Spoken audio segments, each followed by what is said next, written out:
We're living in an age where AI is not just on the rise, but it's growing so fast. And mashallah, it's benefiting so many people. People are making millions because of AI. Mashallah, tabarakallah. People are benefiting in expanding their knowledge.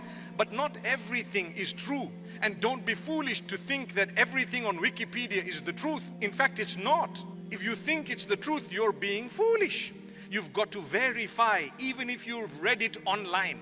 You've got to verify. I remember when I was a little bit younger and I'd graduated from Medina, I came back home, and my mother, sometimes I would tell her that, you know what you've done here is not absolutely accurate and correct. She says, no, I read it in a book. And I tell her, which book? She says, I read it in a book and I've read it myself.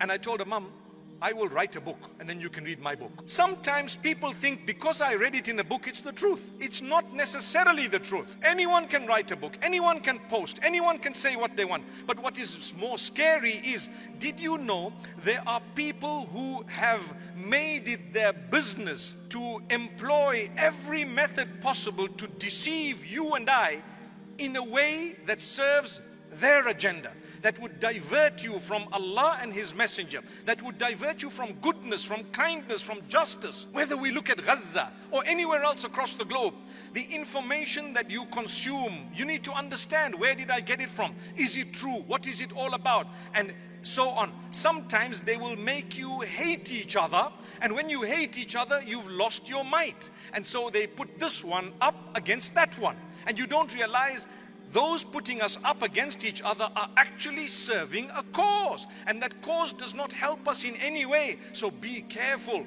We are an ummah. We are meant to be one, and we are meant to be understanding each other even with our differences. Today, if I were to fight for the cause of hijab, and I were to fight to say it's a right of a woman to put on the hijab freely, she wants to put it on, you should not hinder her. There will definitely be a lobby that is anti that.